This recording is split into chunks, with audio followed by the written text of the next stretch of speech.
I am writing this because I don't know what else to do. My story feels both cinematic and painfully mundane. It's the kind of thing you read about online, never imagining it could be your own. But here I am, the woman who was completely blindsided. My life was split in two by a single casual glance at a phone screen. The pain is sharp, hollowing me out from the inside. Everything I thought I knew is now in question. The foundation of my world has turned to sand. I keep replaying the moment, an ordinary evening, sitting side by side when a notification popped up. A name I didn't recognize, an emoji that made my stomach drop. It was so fast, but it unraveled our entire shared history. My world ended with a ping. The air changed instantly, thick, heavy, unbreathable. I asked who it was. He stammered, tried to brush it off, but his eyes gave him away. In that moment, I knew. I didn't know the specifics, but I knew the man I married was suddenly a stranger. And so began the slow, agonizing process of excavation, digging through layers of deceit to find a truth I never wanted to know.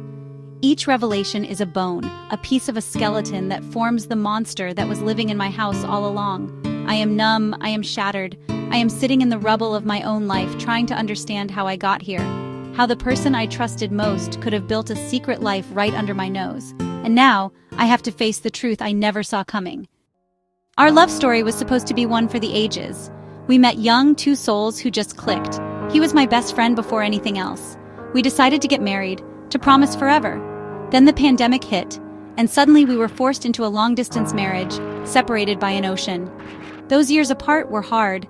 We lived on video calls, sending care packages, trying to bridge the gap with words. We promised it would be worth it, that nothing could tear us apart. When we were finally reunited, it felt euphoric, like we'd survived the impossible. We had to rebuild, to learn how to live together again. I believed we were stronger for it. Looking back, I see the cracks I didn't want to see. I told myself healing takes time, that distance was normal.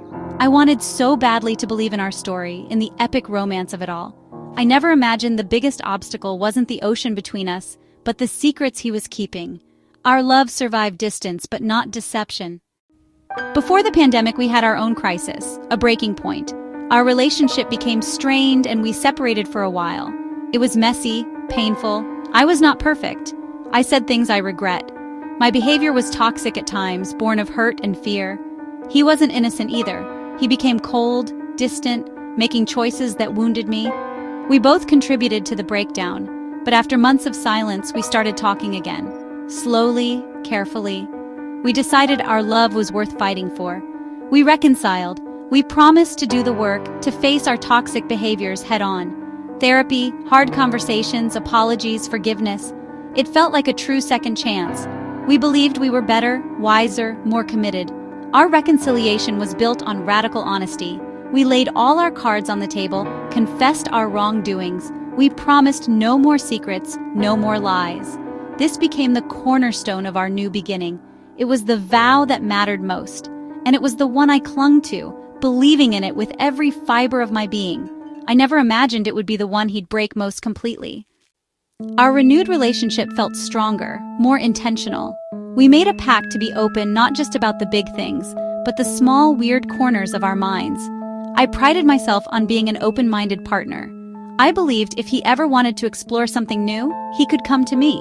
We discussed boundaries and desires. Honesty was the only thing I required. I would have been open to so much as long as we were in it together. This wasn't just an assumption, it was a conversation we had many times. He promised. He made me believe we were building a partnership based on trust. This belief in our radical honesty became my security blanket. I told my friends how proud I was of us, of our communication. I felt safe. I felt secure. I trusted him with the deepest parts of myself. Now that trust lies in ashes. It feels like our entire renewed relationship was a performance, a lie. While I prided myself on our openness, he was cultivating a secret life. The myth of our radical honesty is the cruelest part. He didn't just betray me with his actions. He betrayed the very idea I held most sacred. The belief that this time, we were finally telling each other the truth. The night it all came out was surreal. After I saw the message on his phone, I couldn't let it go. I pressed him. He tried to deflect, said it was a friend, a joke. The lies were clumsy, desperate. But I held my ground. Who is she? What kind of message is that? The more he squirmed, the more I knew. Finally, he broke. The dam burst and the story came flooding out. He confessed he'd been getting intimate massages, happy endings, for years. It started before the pandemic, during our rocky period, and continued after we got back together. After all the promises, all the therapy, all the vows of honesty. My first reaction wasn't anger.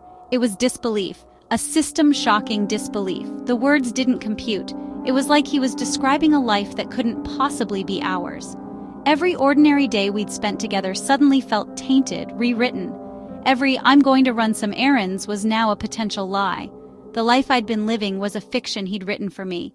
He cried, said he was sorry, said he was ashamed.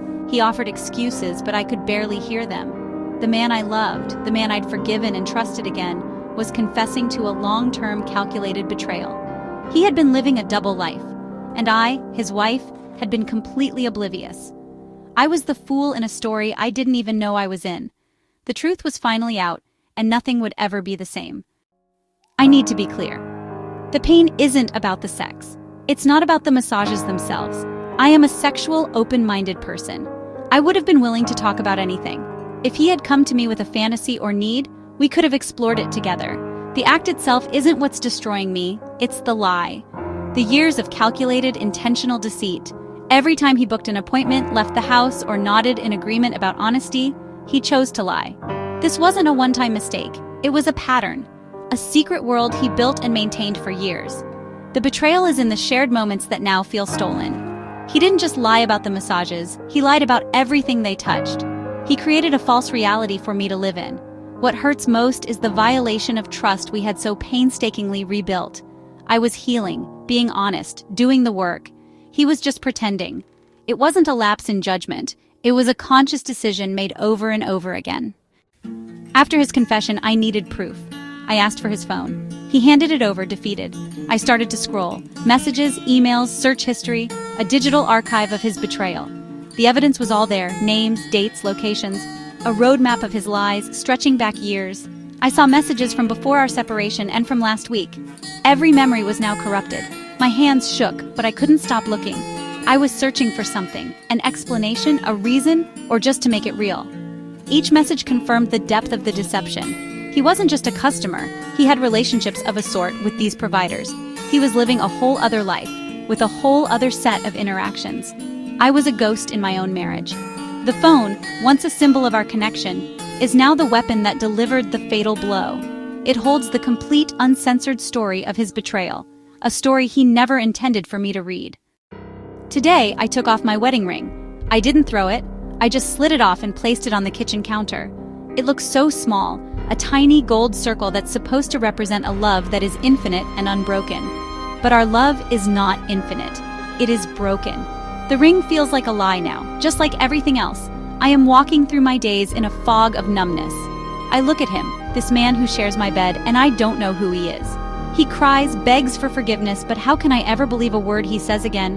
What do you do when the story you told yourself about your life turns out to be a lie? I am searching for meaning in this senseless act of betrayal. I don't know if this is the end or if we can rebuild from this. Can you rebuild on a foundation that was never really there? I am a woman who took off her ring and left it on the counter, and I have no idea if I will ever put it back on. I am writing this into the void, not for answers, but just to say it out loud, to make it real.